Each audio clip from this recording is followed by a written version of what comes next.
So together with Bas Rodenburg, over there, I will be talking about animal welfare management in outdoor production systems. I will be discussing pigs and Bas will be discussing poultry.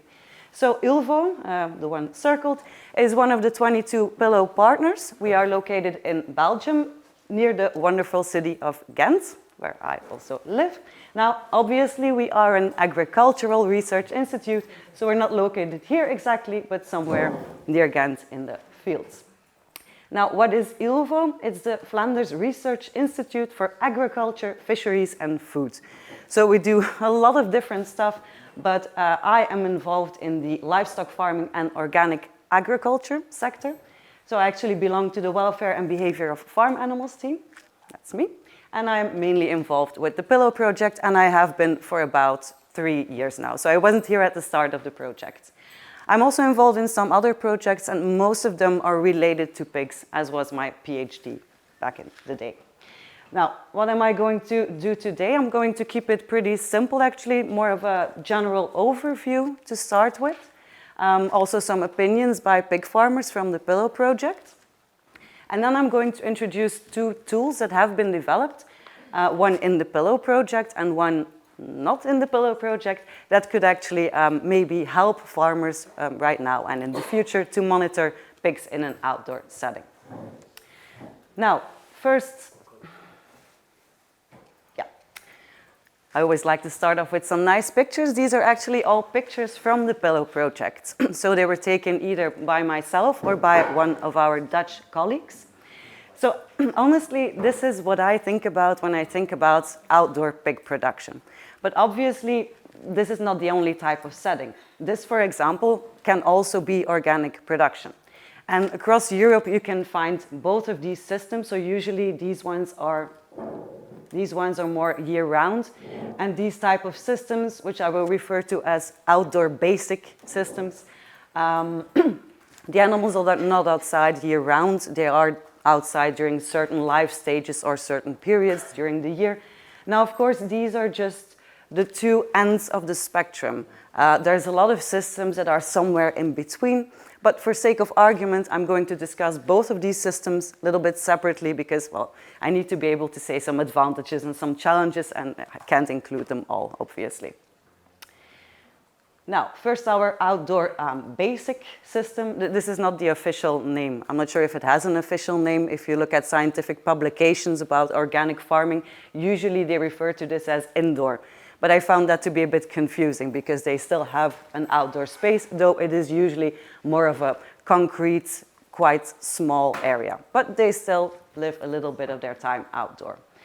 Now, this system definitely has some advantages because Anne already mentioned some challenges there are to outdoor production. And in this case, for example, the climatic issues are a little less relevant because they do spend most of their time indoor. So it is suitable for basically any type of climate. You need less land for this type of system because you don't have these huge fields where the animals can roam around. This is a very controlled environment as well because you can control your indoor environment well. You can add ventilation, you can provide heating and so on. And something very important, I think, individual monitoring is a little bit easier in this type of system because your animals can't go too far away, so you will probably easily spot if something is going on with one of your animals. Now, of course, this has some downsides as well. For me personally, and I think maybe some consumers would agree with me, this is not really what you would expect if you think about outdoor production. You do expect these nice big fields, I think. And why? Because, well, natural behavior is kind of an important aspect of this outdoor production. And this is not really possible that much in this type of system. Now, natural behavior for me and for outdoor production is something quite important. So I added a little intermezzo for people who are a little less familiar with pig behavior. So what are some of the behaviors we think about when we think about natural behavior? Well, first there's rooting. That's when they put their snout in the ground and they're actually searching for little food items, for example. There's wallowing. That's when they're rolling around in the mud. Of course, play behavior for young animals, very important. Also to develop their locomotor system, very important. other social interactions. General exploration, just walking around, looking at the environment, very important. And then for pregnant sows, nest building is also an important aspect. And also actually for sows, once they have had their piglets, actually in these types of systems where there's a lot of space, they can actually just take a little break from their piglets from time to time. Now, I'm not a mother myself, but I assume that that could be nice from time to time.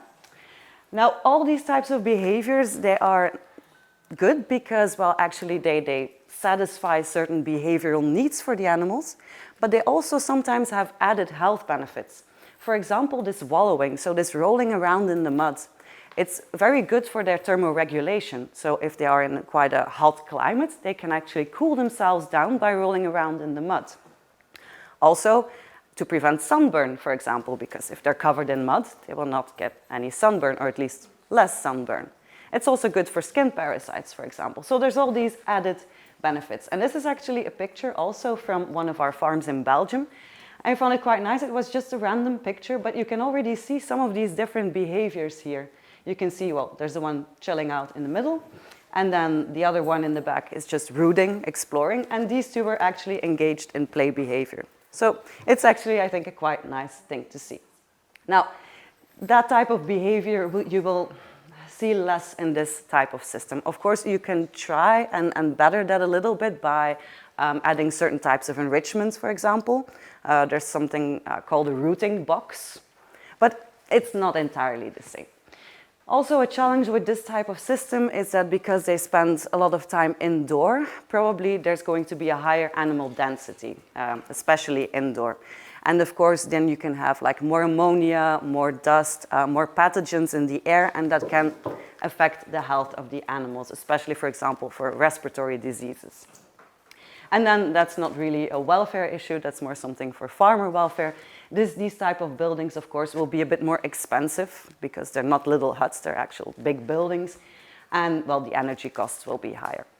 Now, of course, you will notice these are just some of the animal welfare issues or advantages and some things for the farmer. I'm not mentioning anything ecological, for example, and not too many economics because that's a little bit beyond the scope and I only have like half an hour, so can't get into that. Now, if we look at the year-round type of production system, this, I think, meets consumer expectations a little better because of this more natural environment, more space, a diverse environment, so a lot of opportunities for natural behavior. Your animal density, because they have a lot of outdoor room, will also be lower normally, so this can have certain health benefits. They also have a lot of natural light. They can even get like vitamins and minerals from the soil or from the vegetation. And then for the farmer, these types of buildings, these huts, are generally a little bit cheaper. But of course, you can make them as expensive as you want, I guess.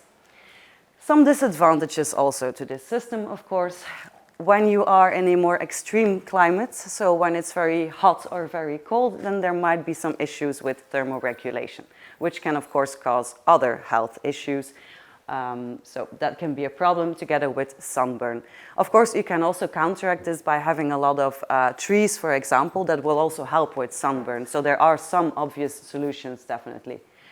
Parasite control, not really my area of expertise, but definitely can also be an issue. And then it was also mentioned during the annual meeting already, biosecurity issues, for example, African swine fever. So also in Belgium, this has been kind of an issue for a couple of years already. So because they are outdoor, because they're just usually a little fence or something, you cannot really avoid the animals coming into contact with wild boars, and they can be carriers of African swine fever also. Predation can be an issue for mainly for piglets, I guess. It's less of an issue in Belgium, I think, but I think in other countries where there's a lot more free-roaming animals, this can get more important. But for me, actually, and this is what this entire talk is basically based on, individual monitoring will be quite hard in this type of systems. Your area is quite big, your animals have a lot of room, and you know, you're a farmer, you don't have that much time. You can't spend all day looking for your animals and monitoring them, and so this is quite difficult in this type of system. We also noticed it when we were visiting farms and we were trying to monitor them and counting all their scratches, and just looking at their behavior, sometimes they were just hard to find and hard to track, and they were playing, and so this can be quite an issue. Now, we also asked some farmers for their opinions, like how do they define welfare in an animal outdoor production system. You don't have to read all this text. The only thing I want to show here is that we started out with 13 farmers, and 11 of them actually said, yeah, natural behavior is really a key part of the definition. And these are just some examples. Some people also actually explained it in detail, like for example here, they actually said, oh, rooting and looking for animals in the soil and creating their resting space. So they actually also find this natural behavior to be quite important. Now, we also asked them a little more specifically, also in the PPILOW project, obviously, how do they actually rate the different aspects of welfare? And these are some of the classic aspects of welfare that we also use, for example, in our PPILOW app. I will come back to that later. Now, the thing is, they had to rate all these aspects from 1 to 7. So 4 is a neutral score, so it means, yeah, it doesn't really matter. We have no real opinion about that, and everything larger than 4 means that they do care about it. And you see that actually all the different aspects here, the lowest one is 5.5. So they do definitely care about all these different aspects of welfare. Now, we also asked them, okay, so how does your own farm perform with regard to these different aspects? And the thing is, actually, the things that they find most important, so the top 4 over there, water and food availability, positive behavior, and enough space, are actually also the 4 things that they feel they perform very well on. So this is actually the things they care about most. They will also put a lot of energy into it, probably. Now, for us as researchers, of course, it's a little more important to know, like, okay, but where do they maybe need a little help? So if you put these 2 graphs together, so importance versus how they perform, then you can actually see the biggest difference for the absence of lameness and the absence of wounds and lesions. So that's actually the things where we expect that they might want a little help on how to monitor that. And these are actually 2 things that require a lot of individual monitoring. Because lameness, it's important to detect it quite early, and wounds or lesions, well, sometimes they're just very, very hard to spot. So, to that end, the second part of my talk is about 2 tools on how we can actually help the farmer. And the first one is the PPILOW app, so that's a part of the PPILOW project. I'm going to start with that one. And the other one is an online training that was developed at ILVO. It is not specific to outdoor production, but it can be used in any type of system. So that's why I included it, also because, well, I wanted to advertise it a little bit because I do think it has some practical use. Now, the PPILOW app, so this is actually a study by our PhD student Evelien Graat. She's not here, but I do need to give her a little bit of credit, obviously. And this was designed specifically so farmers could self-assess their animals. And this has been designed specifically for free range and for organic farms. And the general idea is to sensitize farmers towards all these welfare issues. So actually that they become more aware of the welfare issues that could exist among their animals, and to actually create some sort of a reflex, like when they're walking among their animals, that they start noticing more and more of these tiny issues or bigger issues. You can download this app for free. It's in the Google Play Store and App Store, and we even have it in 9 languages, but sadly I can't really remember which ones they are at this point. Now, we actually also studied whether or not this app actually works. So do farmers actually notice more welfare issues when they use this app for a long time? Well, we tried to test that, and we visited 6 Belgium and 6 farms in the Netherlands. And we studied the use of the app over a 2-year period. So we actually asked the farmers to download the app and to use it on a regular basis, so 3 times a year. And then at the start of the study, a researcher was also there to do the same assessment. So they did it at the same time, but separately, so we could compare the results. And then at the end of the study, we did the same thing, again, a farmer and a researcher. So the idea was, okay, now we're going to compare actually what the assessments of the farmers and the assessments of the researchers, whether they are different and whether they differ from the beginning to the end of the study. Some of you have seen this table before, yesterday. I'm going to keep it very, very short here. These are some of the indicators at the individual level, so things we actually monitor with the use of the app. And you can see there's one positive one, enrichment use, and all the other ones are negative. Now, this number here actually is basically an indication on how different the assessments by the farmers and the researchers are. And this is an average just for the first farm visit, so in the beginning of the study. This is just an example here. And you can see that actually, if you look at all these numbers, they can be quite different. So here, this 21.22, this indicates that there's quite a big difference on how farmers and researchers assess the enrichment use. And here, in this last column, you can see who tends to give the higher scores. So this actually means that 7 farmers said like, okay, yeah, a lot of animals are using enrichment. They had like a bigger percentage of animals that were using enrichment as compared to researchers. So they were a bit more optimistic in the use of enrichment. Now, is this a good indicator? It's interesting, but it's not really a good indicator because, well, you're standing in the farm, you're looking at a bunch of animals. If you're looking that way or that way, it can already be a huge difference. From 1 minute to the next, it can be a huge difference. So it's always kind of a snapshot. So Evelien also mentioned it yesterday. Actually, if you want to monitor something like that, you should do it over an extended time period. Now, I'm just going to discuss 2 more of these indicators here. So scratches. Scratches also quite a big difference between how they were scored among farmers and researchers. And here you could actually see that researchers were a lot more strict. So they counted more animals with scratches than did the farmers. What's the reason for that? Well, Evelien's idea is that the researchers are perhaps a little bit more trained in observing scratches.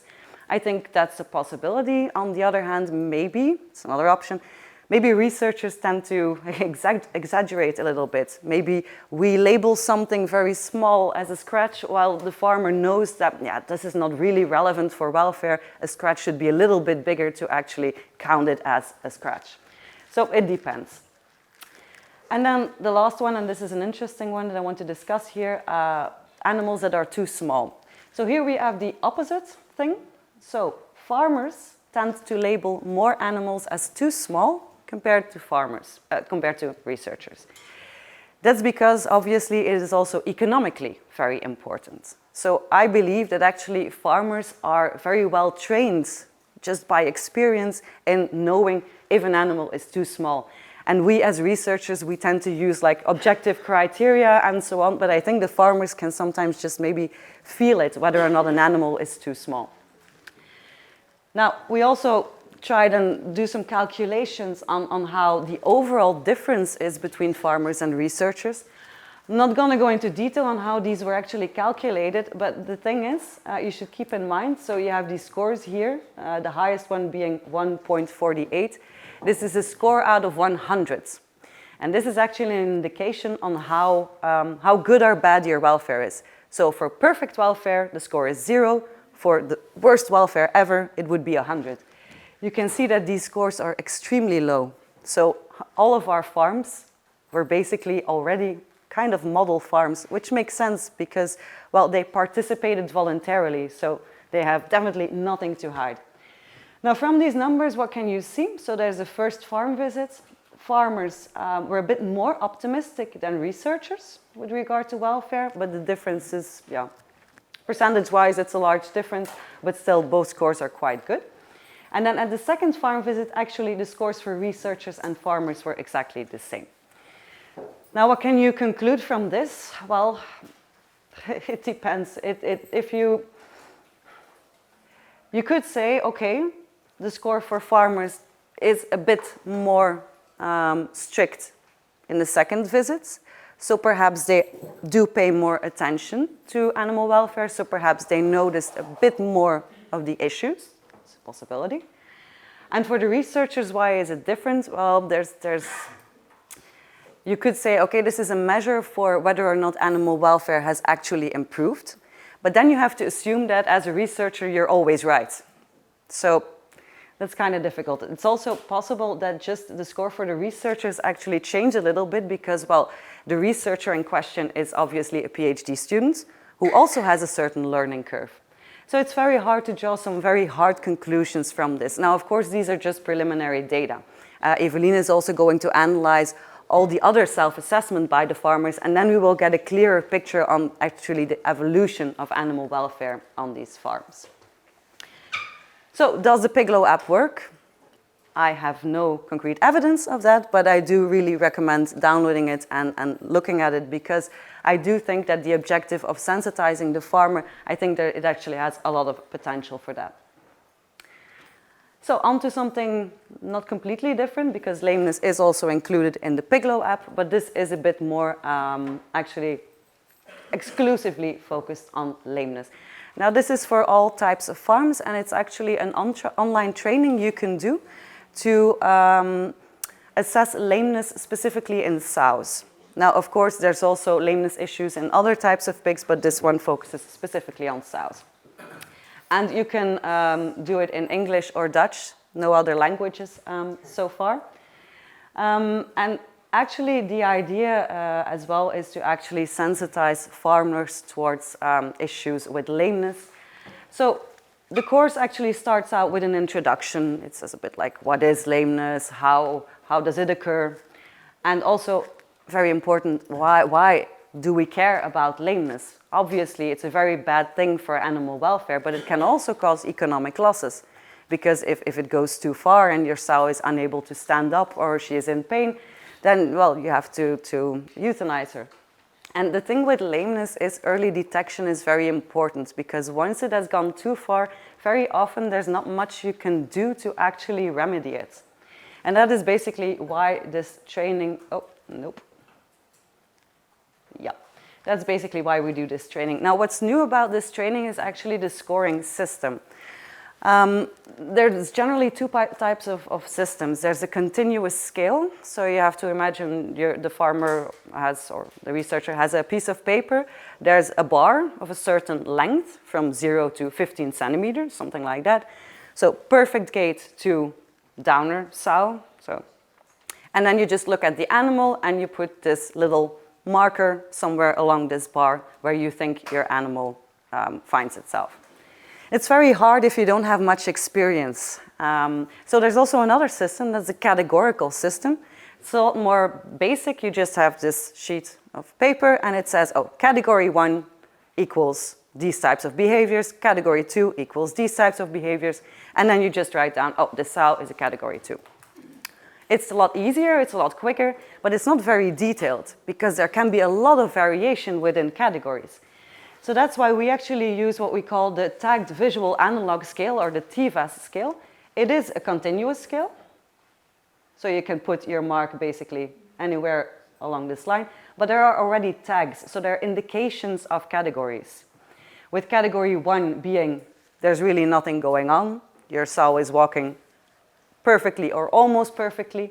Category 2 is you can see there's something going on, there's a little bit of stiffness, there's no real limping yet, but you can kind of see that there's something not right. It's a very important category because if you already notice this, then you might be able to counteract further issues. From category 3 on, they actually start limping. This can be already cannot be a little limp, can be a little bit more severe, and you will also see some compensatory behavior. I will show you a movie next, but sometimes when animals have trouble walking, they will actually do stuff with their head or with their caudal area to compensate for not being able to move very fluently. In category 4, you can already see severe lameness, usually in 2 legs already. And then category 5, hopefully you will never see many animals that are category 5 because they are reluctant to walk. They are basically not able to get up anymore or to actually support themselves on their legs. So this is all part of the online introduction we have, and then you can actually go ahead and start practicing with this type of scoring system. So to that end, we have the course materials. So you can go through these course materials. There are just 9 movies. So 2 for each category, except for category 5. We only had 1 movie of a category 5 sow, which actually is a positive thing because it looks quite sad. So you can just take a look at all of these movies. Now, what do they look like? Okay, I'm not sure how to start this one now. How do I start the movie with this thing? Or can you? Okay. Yeah. This is one of the training movies, the course materials. So this is a category 3 sow. So you will see her from all angles. So first you see the front. You can already see there's something going on with the front legs. Here you can see it even better from the side. And then we will also see her backside. So you can also see the movements of the head here. Yeah. And here you can also see a little stiffness and what they call caudal swagger. So yeah, and here in the end of the movie, you get all this resume on what was going on in the movie. Now, of course, it makes sense, and then afterwards, you read all of this, you check out the movie again, and you see whether or not you can spot these different issues. Once you have done that for all of these categories, you can continue to our practice videos. So we have 8 of these practice videos, and each of the practice videos actually contains 5 different sows. So the same type of image you saw before, but now you can actually use the scoring system next to it to try and score them yourself. Once you have done all 5 sows within one video, you actually get a model solution. So it's a bit small, I apologize, it's a screenshot. You can actually see what type of category we put her into, what kind of exact score we gave her, and what are the characteristics for each sow. So did she have these head movements? Did she have a caudal swagger? Was she limping in one of the front legs, one of the hind legs? So it's all in there. Now you might wonder, so okay, but who made this model score? So this was actually experts, obviously, that all did their own assessments of all these videos. So it were a few researchers, but also a few animal caretakers, because they also have a lot of experience, obviously, with the animals. And then we combined this score into a model score. And then if you actually want to get started yourself in your farm, you want to try this type of scoring, we also have this score sheet online. So it should be in the right dimensions. You can just print it, take it to your barn, and try and score the animals. And then if there's any type of issue, obviously, you can always contact us. So that's the lameness training. So I've about reached the end of my talk, I think. It was a bit hard to find the take-home message here because there's a few different issues. But for me, I think that outdoor production can definitely be a wonderful thing, but there are going to be challenges. There are going to be a lot of benefits as well. And it kind of depends on which type of system you are operating in. I do think individual monitoring can be difficult, but there are some helpful tools already developed and still being developed. But I do think it's important that we keep collaborating with farmers, us as researchers, because they can give us the most valuable input, obviously, on how to make our tools a little bit more better. So, thank you. And I also want to show you this very cute picture of pigs, again, within the PPILOW project. So if there are any questions. Thank you.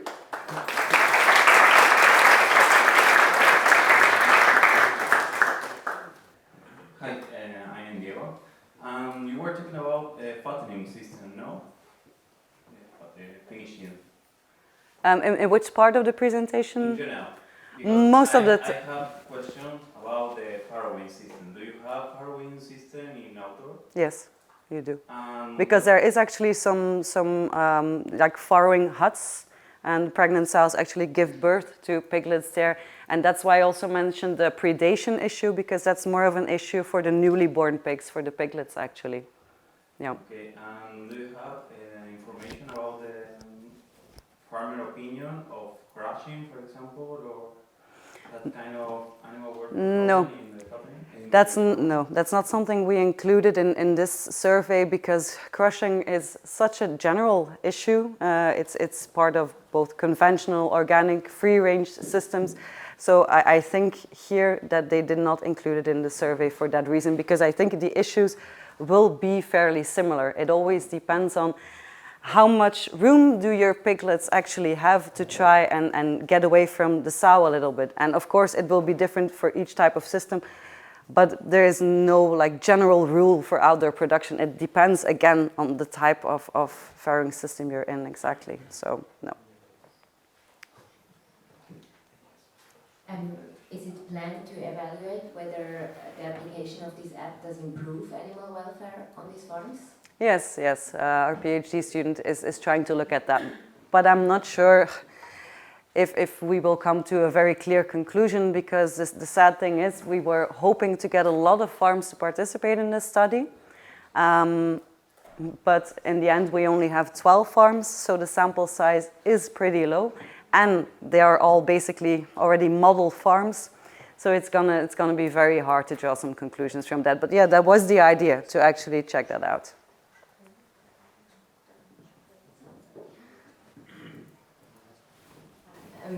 Maybe you have a different opinion on this, but I think the unfortunate thing is if you have such a good outdoor system where the soil is already soft and they can choose where to lie and everything, there are so few measurements which you can apply if a sow starts to get limp.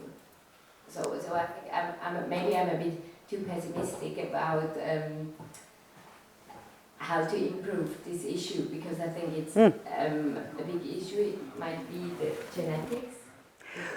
That's also going to be part of it, definitely. And what to do if you see the sow start to walk stiff. I think after at a certain age, all of them start walking very stiffly, and then soon one starts limping. Maybe it gets better the next week. The other one is severely lame. So, yeah. But the idea is more to sensitize the farmers and to create a reflex with the farmers. Like if they see something going on, they should contact an advisor, a veterinarian, and that they should just keep their eyes open for lameness. So yeah, it's definitely, you're not going to be able to improve everything, because there's definitely genetics and old age and so on. But for some of the issues, even if it's just for one sow within your entire herd, if you can actually spot it early, get a veterinarian there and help her, this is already a win, I think. Yeah, I agree. Thank you. Thanks. Oh.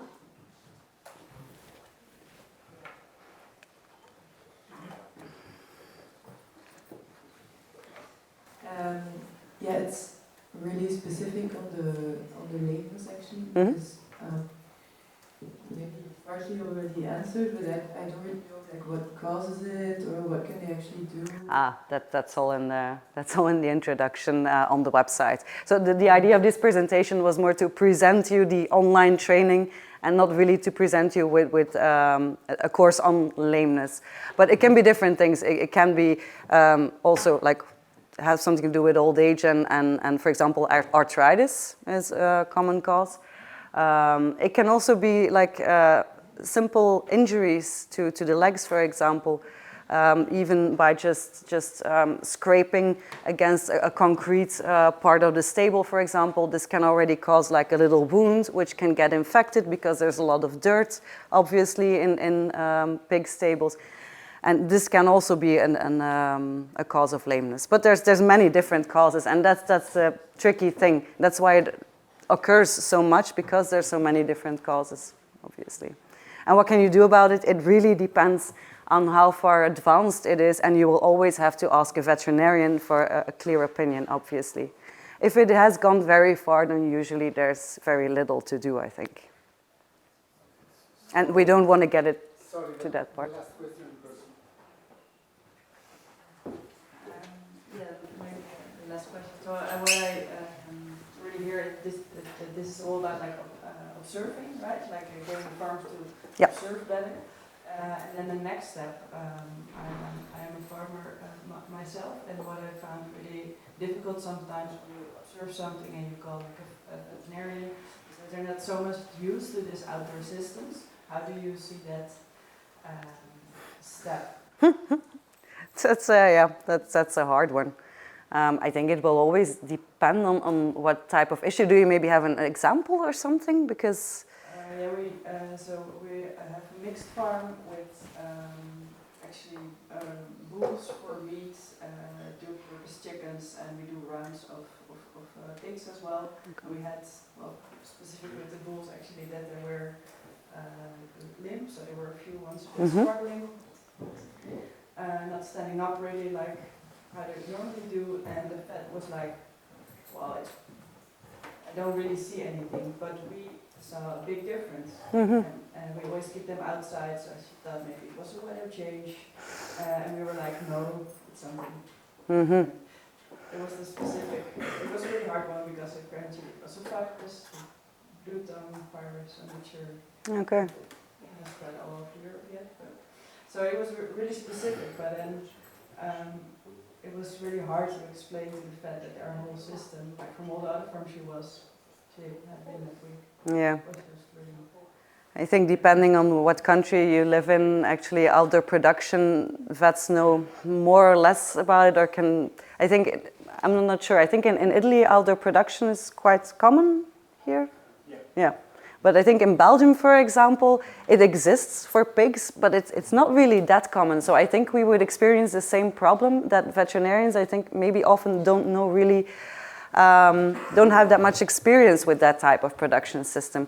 So actually maybe a next step could be to train advisors and veterinarians to become more acquainted with outdoor production and with the risks that come with it. But it's a good question, but I don't have a clear-cut answer, I'm afraid.